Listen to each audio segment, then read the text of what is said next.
अरे बिंदु, आज घर में बहुत काम है। आज तुझे स्कूल जाने की जरूरत नहीं है। लेकिन दादी, आज तो स्कूल में मेरा टेस्ट है। अरे एक दिन स्कूल नहीं जाएगी तो ऐसी कौन सी तेरी कलेक्टर की पढ़ाई छूट जाएगी। वैसे भी मैं देख रही हूँ, आजकल तो बड़ी भीड़ हो गई है। अपनी दादी की बातें सुनकर बिंदु नाराज हो जाती है। तभी उसकी माँ कहती है, अरे बिंदु, इतनी छोटी बात पे मुंह फुलाने की क्या जरूरत है। दादी बिल्कुल सही कह रही हैं।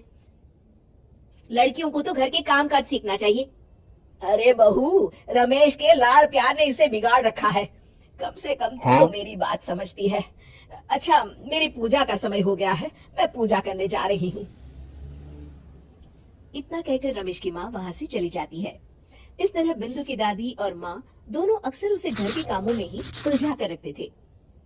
कुछ दिनों के बाद राजू और बिंदु के 10वीं के रिजल्ट्स आते हैं। दोनों बच्चे दादी को अपना अपना रिपोर्ट कार्ड दिखाते हैं।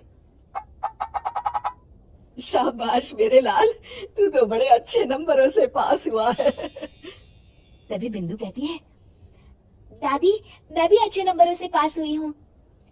रमेश की माँ बिंदु को अनदेखा करते हुए कहती है, हाँ हाँ ठीक है, अभी यहाँ खड़ी क्या कर रही है, सुन लिया मैंने। जाकर मेरे लिए चाय बना कर लिया।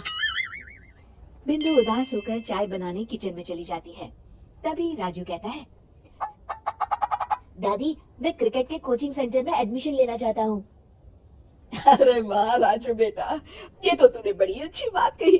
तू कल ही अपना एडमिशन करा ले, जितनी भी फीस होगी मैं दे दूंगी। अरे एक दिन मेरा पोता विराट कोहली बनेगा।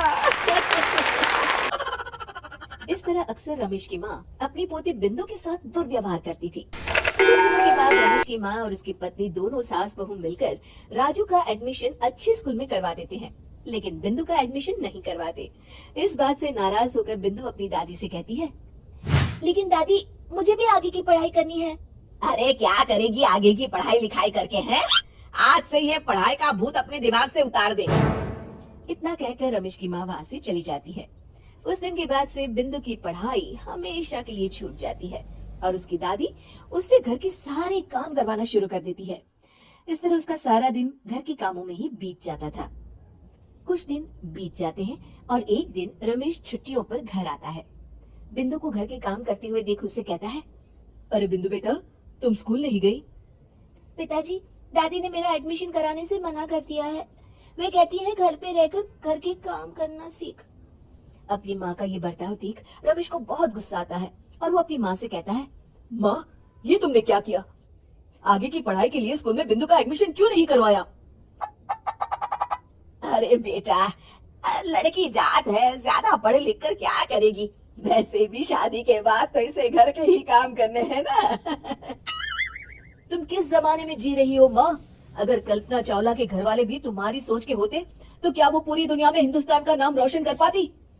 इसका स्कूल छुड़वाकर तुम इसका भविष्य बर्बाद कर रही हो, लेकिन मेरे रहते ऐसा नहीं होगा।